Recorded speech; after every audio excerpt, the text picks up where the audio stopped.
இன்றைக்கி நம்ம பெங்காலி ஸ்வீட்டுன்னு சொல்லலாம், ரசகுல்லாவும் சொல்லலாம். அது செய்ய போகிறோம். எப்படி செய்கிறது பார்க்கலாம். நம்ம ஆல்ரெடி வந்து நம்ம பன்னீர் வந்து எப்படி செய்கிறதுன்னு ஒரு வீடியோ போட்டிருக்கோம். சேம் அந்த பன்னீரை வச்சு தான் நம்ம இப்போ பண்ண போகிறோம். இதில் ஒரு பாத்திரத்தில் நம்ம 1 கிளாஸ் வந்து நான் சர்க்கரை எடுத்திருக்கேன். அந்த 1 கிளாஸ் சர்க்கரைக்கு 3 கிளாஸ் வந்து தண்ணி ஆட் பண்ணுறோம். இது வந்து பாகு எடுக்கக்கூடாது. சர்க்கரை வந்து நல்லா வந்து ஒயிட்டாக இருந்துச்சுன்னா நமக்கு வந்து அந்த தண்ணி வந்து நல்லா ஒயிட்டாக இருக்கும். கொஞ்சம் அந்த பழுப்பு கலரில் இந்த மாதிரிலாம் வந்து சர்க்கரை இருந்ததுன்னா கொஞ்சம் நமக்கு கலர் சேஞ்ச் ஆகி தான் இருக்கும். 3 கிளாஸ் வந்து நம்ம தண்ணி ஆட் பண்ணி நல்லா கலரி கொடுத்துட்றோம். இது வந்து பாகு ஆகக்கூடாது. இது வந்து நல்லா கொதிக்க மட்டும்தான் செய்யணும். தண்ணி ஊற்றினோடனே தெரியும், அது கொதித்தோடனே அது ஒரு மாதிரி பபுள்ஸ் வந்து உள்ளே இருந்து வரணும். அந்த மாதிரி வந்து நல்லா கொதி வரணும். இப்போ வந்து பன்னீர் ரெடி பண்ணி வச்சுருந்தோம்ல, அந்த பன்னீர் தான். இதை வந்து நல்லா உடச்சி விட்டுருக்காங்க. குட்டியே அந்த கட்டிங்க மாதிரி இருக்கும், அதெல்லாம் வந்துட்டு நல்லா உடச்சி விட்டுருங்க ஃபஸ்ட்டில். இது வந்து நம்ம எவ்வளோக்கு எவ்வளோ சாஃப்டாக பிசைகிறோமோ அந்த அளவுக்கு நம்ம வந்து ஸ்வீட்டு வந்து நல்லா வரும். நல்லா பிசைய சொல்ல பார்த்தீங்கன்னா கொஞ்சம் வந்து அந்த தண்ணி கொஞ்சம் ஈரமாக இருந்துச்சுன்னா நல்லா மாவு மாதிரி வந்துடும். சப்போஸ் அப்படி இல்லை, ரொம்ப ட்ரை இருந்தால் கொஞ்சம் தண்ணி தெளிச்சிக்கங்க, ஊற்றக்கூடாது. தெளிச்சிக்கிட்டு நல்லா மாவு மாதிரி நல்லா பிசைஞ்சிக்கங்க. நல்லா பிசைஞ்சு வச்சு ஒரு 1/2 hour ஊற வச்சுருங்க. அதுக்கப்புறம் பார்த்திங்கன்னா நம்ம வந்து பால்ஸ் மாதிரி நம்ம ரெடி பண்ணுறோம்.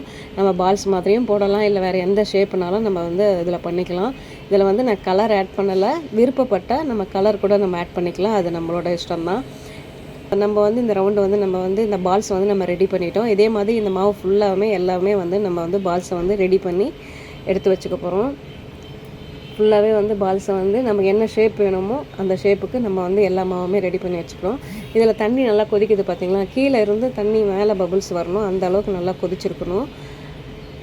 கொதிச்சிருக்க சொல்ல நம்ம ரெடி பண்ணி வச்சுருந்த பால்ஸ் எல்லாமே வந்துட்டு அதில் நம்ம வந்து சேர்க்க போகிறோம். இந்த பால்ஸ் ஃபுல்லாக அந்த தண்ணியில் தான் வேகணும். நல்லா வந்து கொதிக்கணும். கொதிக்க சொல்ல பார்த்திங்கன்னா இது பால்ஸ் போட்டோன்னா நல்லா வந்து கொதிக்கும். கொதிச்சுட்டு இந்த பால்ஸ்லாம் வந்து அப்படியே மேலே வந்து நிற்கும். இதில் என்ன விஷயம்னா, நம்ம பால்ஸ் வந்து மேலே வந்து நிற்கிறதுனால எல்லா பக்கமும் வந்து ஈவனாக வந்து வேக செய்யாது, லேட் ஆகும். அதுக்காக நம்ம என்ன பண்ணுவோன்னா ஒரு 1/2 ஸ்பூன் வந்து மைதா எடுத்துக்கலாம். அதில் ஒரு 2 ஸ்பூன் தண்ணி மிக்ஸ் பண்ணி நல்லா கரைச்சிட்டு நம்ம இதில் ஊற்றுறோம். இது எதுக்காக ஊற்றுறோன்னு பார்த்திங்கன்னா, பால்ஸ் வந்து கீழே இறங்கி வேகும், அதுக்காக தான். இப்போ வந்து இது ஊற்றுனதுக்கப்புறம் பால்ஸ் வந்து நல்லா வந்து உள்ளே இறங்கின மாதிரி நல்லா வேக செய்யும், அதுக்காக தான் ஊற்றுறோம். கொஞ்சம் திக்னஸும் இருக்கும் நமக்கு, அதுக்காக தான் வந்து நம்ம இதை ஊற்றுறோம். இதை ஊற்றிட்டு நம்ம வந்துட்டு மூடி வச்சிடுறோம். ஒரு 15லேருந்து 20 நிமிஷம் வந்து இது வந்து நல்லா தண்ணியில் கொதிக்கணும். கொதித்தோடனே நம்ம அடுப்பு ஆஃப் பண்ணிவிட்டு அந்த 20 நிமிஷம் கழிச்சிட்டு நம்ம எடுத்தோம்னா சூப்பரான ரசகுல்லா நமக்கு ரெடி ஆகிடும். செமையாக இருக்குங்க. நம்மளே வீட்டில் அந்த பன்னீரை யூஸ் பண்ணி எப்படி ரசகுல்லா பண்ணுறதுன்னு பார்த்தோம். நீங்களும் வீட்டிலேயே பண்ணலாம். இதை வந்து கடையில் வாங்கணும்னு அவசியம் இல்லை.